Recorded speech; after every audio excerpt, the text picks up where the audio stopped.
Praise the Lord. जय मसीह की। खुदावंद यीशु मसीह में आप सबको मेरा सलाम। मैं उम्मीद करती हूँ कि इससे पहले जितने भी मैसेजेस आप लोगों के पास पहुंचे हैं, आप बहुत आशीषित हुए हैं, क्योंकि जब आपके कमेंट्स मेरे पास आते हैं और मैं उन्हें पढ़ती हूँ तो मुझे वाकई में लगता है कि प्रभु ने जो शब्द मुझे दिया वो शब्द मेरे तो काम आ ही रहा है, आपके भी काम आ रहा है। मेरे प्रियो, आज हम एक बार फिर से हाजिर हैं आपके बीच में, और मैं आज आपसे एक टॉपिक के ऊपर बात करना चाहती हूँ। और मेरा टॉपिक है, क्या हम भरमाए जाते हैं। स्पेशली ये टॉपिक मैं उन दास दासियों के बीच में बांटना चाहती हूँ जो परमेश्वर के वचन को बांटते हैं और किसी रीजन की वजह से वो पीछे हो गए हैं और वो नहीं चाहते, और उन्हें ऐसा लगता है कि अब परमेश्वर उन्हें माफ नहीं करेंगे और वो आगे नहीं आ सकते। ये स्पेशली मैं उन्हीं लोगों के लिए आज आपसे बात करना चाहती हूँ। आपको पता है, जब हम परमेश्वर की सेवा को पकड़ते हैं, जब हम प्रभु का दिया हुआ कार्य को हम पकड़ते हैं और जब हम आगे चलने लगते हैं, तो जब हम चलते हैं तो शुरुआत होती है हमारी, सब कुछ इजी लगता है, लेकिन जैसे जैसे हम आगे बढ़ते हैं वैसे वैसे हमारे लिए शैतान और उतावली के साथ कार्यों को करने लगता है ना। वो तमाम भाई बहन मुझे समझ पा रहे होंगे जो परमेश्वर की सेवा को कर रहे हैं। हमारे बीच में ऐसे लोगों को खड़ा कर दिया जाता है जो हमें हमारे अभिषेक से दूर करने की कोशिश करते हैं, जो हमें हमारी परमेश्वर की उपस्थिति में बैठने से दूर करते हैं ना। परमेश्वर के चुने हुए लोगों के सामने ऐसी ऐसी परिस्थितियां आती हैं, बहुत से उतार और चढ़ाव आते हैं, और कभी कभी लोग हमारी खिलाफत में खड़े हो जाते हैं, कभी परिवार खिलाफत में खड़ा हो जाता है, कभी हमारा खुद का समाज हमारी खिलाफत में खड़ा हो जाता है। और ये सब जब चल रहा होता है तब इस बीच में हमारे साथ कुछ होता है। ये मैं आपसे इसलिए शेयर कर रही हूँ क्योंकि ये मेरे साथ हुआ है, ये मेरा एक्सपीरियंस है जो मैं आपके साथ बांट रही हूँ। सबसे भयानक बात तब होती है जब इन परिस्थितियों के बीच में हम भरमाए जाते हैं। हम भरमाए जाते हैं उसी दुष्ट के इरादों से, उसकी प्लानिंग के थ्रू। ये वही दुष्ट, वही शैतान है जिसने अदन की वाटिका में हवा को बहकाया था। आपको क्या लगता है, आदम और हवा परमेश्वर की उपस्थिति में नहीं रहते थे? परमेश्वर की उपस्थिति उनके पास इतनी थी कि वो, परमेश्वर का वचन बताता है, अगर आप उत्पत्ति में पढ़ेंगे 3 और उसकी 8वीं आयत में, तो वहां आप पढ़ने पाएंगे कि वो परमेश्वर के शब्द को सुनते थे।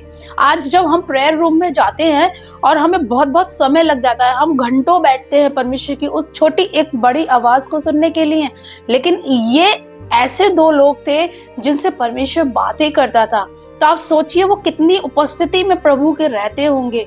उस उपस्थिति के बीच में भी ये दुष्ट, ये शैतान, ये हमारा दुश्मन उनको उकसाने के लिए, उनको बहकाने के लिए अदन की वाटिका में भी कार्य कर गया। और ऐसा नहीं है कि जब उसने बहकाया हव्वा को तो वो बहकने में नहीं आई, नहीं, वो हमारे बहकाने के लिए चीजों को इस तरीके से क्रिएट करता है कि हम बहक ही जाते हैं। और जब हम बहक जाते हैं और जब हमसे गलतियां हो जाती हैं और जब हमें होश आता है कि हमने ये क्या किया, तब हमें पता चलता है हम उस उपस्थिति से बहुत दूर आ चुके हैं। जैसे आदम और हव्वा को हुआ था, जब उन्हें पता चला कि उन्होंने उस गलती को किया है जो परमेश्वर की दृष्टि में गलत थी, और जब उन्होंने उस बहकावे में वो चले गए शैतान के, तो क्या उनका रिजल्ट आया? रिजल्ट ये था कि परमेश्वर की उपस्थिति से उन्हें दूर कर दिया गया था, है ना। परमेश्वर की उपस्थिति उनके पास से चली गई थी। सेम ऐसे ही मेरे और आपके साथ बहुत बार होता है। हम वर्षों से अपने प्रेयर रूम में घुटने टेक रहे होते हैं, हम वर्षों से बहुत से उपवासों को रख रहे होते हैं, हम बहुत प्रार्थनाएं कर रहे होते हैं, हम बहुत सी सेवाओं को ले रहे होते हैं, बहुत सी सभाओं को हम लोग देख रहे होते हैं, लेकिन कुछ होता है अचानक से, हमारे सालों का कमाया हुआ अभिषेक जब हम भरमाए में आते हैं, 1 मिनट में वो हमारी लाइफ के ऊपर से खत्म हो जाता है। जब शाऊल दाऊद से जल रहा था, चिढ़ रहा था, वो क्या था? वो शैतान की ओर से उसका भरमाया जाना था। वो शाऊल जिससे परमेश्वर प्यार करता था, वो शाऊल जिसके ऊपर परमेश्वर का हाथ था, वो शाऊल कहा जाता है कि उससे खूबसूरत कोई नहीं था। उस शाऊल को जब शैतान ने जलन के बहकावे में या भरमाए में लिया, तब वो दाऊद से जलने लगा।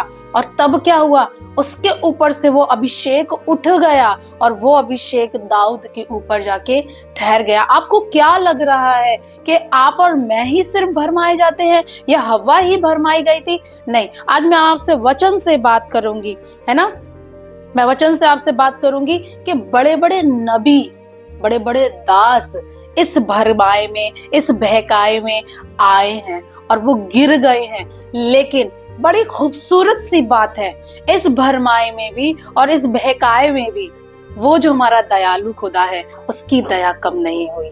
उसने दंड तो दिया, लेकिन उस दंड के पीछे उसका शोक भी जुड़ा रहा, उसका दुख भी जुड़ा रहा कि मैंने क्यों अपने बेटे और बेटी को दुख दिया, क्यों मैंने उसे पनिश किया। वो पनिश जरूर करता है, लेकिन उसके पीछे उसकी दया होती है। आज अगर जितने दास और दासी जो नए नए पढ़ रहे हैं और आपके साथ ऐसा हो रहा है, अगर आपको लग रहा है कि आप बहकाए में आ गए थे, आप गिर गए हैं, आप उठ के खड़े होंगे तो प्रभु माफ नहीं करेगा, मैं आज आपसे एक बात कहती हूँ, एक गुड न्यूज मैं आपको देती हूँ। वो परमेश्वर जो मेरा और आपका खुदा है, वो दयालु है। वचन बताता है वो विलंब से क्रोध करने वाला खुदावंद है। आइए वचन से हम इसको पढ़ेंगे। मेरे साथ आप निकालिएगा पहला इतिहास और उसका 21वां अध्याय। जब आप पहला इतिहास और 21वें अध्याय में जाएंगे, यहाँ पर कुछ घटना घटी है।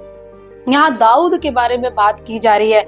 यहाँ जब आप इसकी फर्स्ट वर्स पढ़ेंगे, है ना, जब आप पहला इतिहास और उसका 21वां अध्याय और इसकी पहली वर्स पढ़ेंगे, वहां लिखा है शैतान ने इज़राइल के विरुद्ध उठकर दाऊद को उकसाया। क्या किया? उकसाया।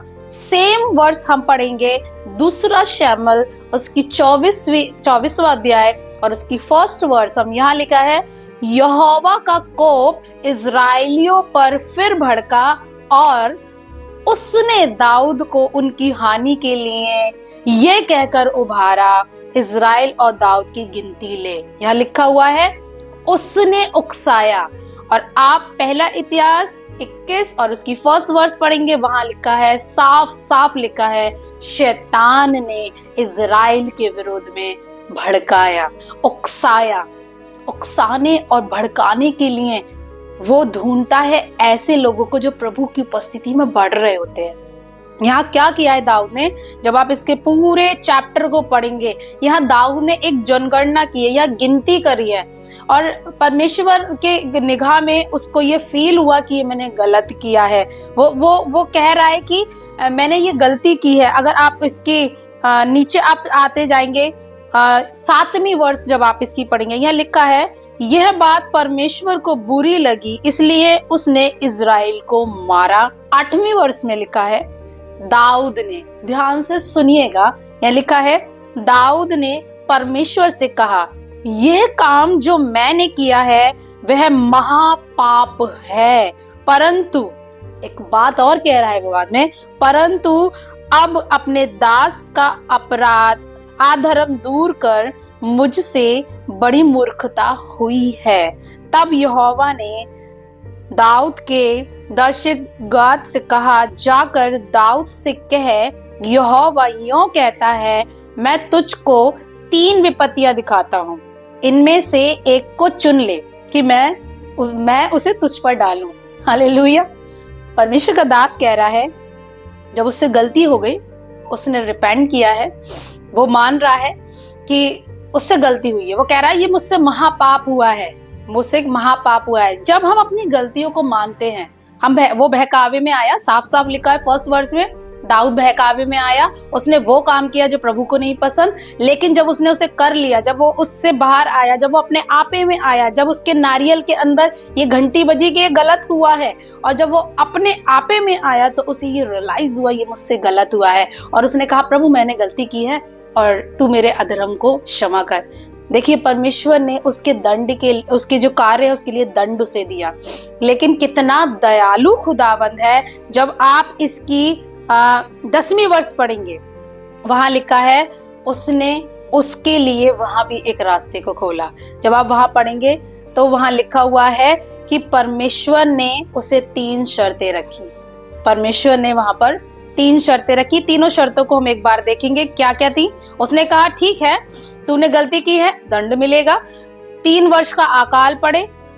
उसने एक भविष्यवक्ता को कहा कि जाओ और दाऊद से बात कर, और उसने जाकर बात की और उसने कहा कि 3 वर्ष का अकाल पड़े या 3 महीने तक तेरे विरोधी तुझे नष्ट करे और तेरे शत्रुओं की तलवार तुझ पर चलती रहे, या 3 दिन तक यहोवा की तलवार चले। और पता दाऊद की खूबसूरत बात क्या है?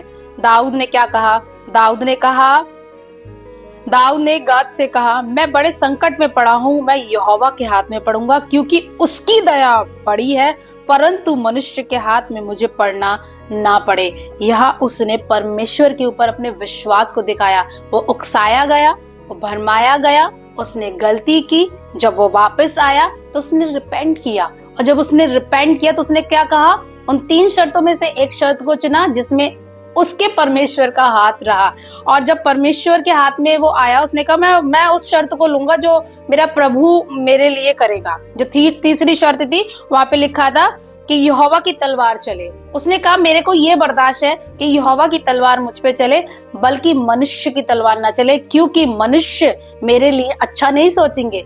लेकिन उसका विश्वास था कि मेरा प्रभु मेरे लिए बहुत अच्छा सोचेगा। और जब उसकी 14वीं वर्ष में आ पाएंगे, वहां लिखा है तब यहोवा ने इजराइल में मरी फैलाई और इजराइल में 70,000 पुरुष मिटे। फिर यहोवा ने एक दूत यरूशलेम को भी उसका नाश करने को भेजा, और वह नाश करने पर ही था। अब ध्यान से सुनिएगा मेरे प्रिय भाई, मेरी बहन, उकसाए गए हैं, भरमाए गए हैं, गिर गए हैं, आपको लग रहा है अब नहीं उठ सकते। आज अपनी गलती को मान लीजिएगा। हम उकसाए गए, हम भरमाए गए। प्रभु मैं चाहता हूँ मैं इससे उभरूं, मैं तेरे हाथ में पड़ना चाहता हूँ। वो हमें दंड देता है, वो हमें छड़ी देता है, लेकिन जब आप इसके आगे पढ़ेंगे, जब यरूशलेम के लिए वही दूत नाश करने के लिए गया, तो प्रभु ने क्या कहा? यहोवा दुख देने से खेदित हुआ और नाश करने वाले दूत से कहा बस कर। क्या कर? बस कर। उसने पहले दे दिया कि जाओ नाश करो, मरी फैलाओ, लेकिन दुख हो रहा है उसे कि नहीं, मैंने क्यों कहा? मेरे बच्चे मर रहे हैं, मेरे बच्चे तकलीफ में हैं। वो अपना दुख देने के बाद उसको ही स्टॉप कर रहा है। अपनी कही बात पे वो क्या कह रहा है? रोक दो, इसे नहीं करो। वहां लिखा हुआ है बस कर, अब अपना हाथ खींच ले। हालेलुया। सेम मेरे और आपके साथ होता है। मैं बहुत बार, जब मैं सेवा में आई, मैं बहुत बार गिरी। मैं नहीं कह रही मैं नहीं गिरी, मैं बहुत बार गिरी। और आज भी शैतान पूरे जोर के साथ ये कोशिश करता है कि हम उकसाए जाएं, हम भरमाए जाएं। और लेकिन जब हम ऐसा हो भी जाता है हमसे, हम गिर भी जाते हैं, लेकिन हमारे परमेश्वर की दया बहुत बड़ी है। उसकी दया बहुत बड़ी है। वो अपने बच्चों के ऊपर, अपनी भेड़ के ऊपर अपनी दया को बरसाता है ना। परमेश्वर के वचन में लिखा है कि नबी की आत्मा उसके वश में होनी चाहिए। मुझे जब पता है कि मैं उकसाई गई हूँ, मैं बहकाई गई हूँ, मेरे से गलत हो गया है, तो मुझे जब ये पता है तो मुझे क्या करना है? सबसे पहले रिपेंट करना है। आज पता हम गलती कहाँ करते हैं? हम रिपेंट नहीं करते। हमको लगता है ठीक है, सब ठीक है, हो गया तो हो गया। जब बहुत बड़ा हो जाता है, नहीं अब हम सेवा नहीं करेंगे, अब हम पीछे हट जाएंगे। अगर परमेश्वर हमें सेवा करा रहा है तो हमारे साथ भी खड़ा हो।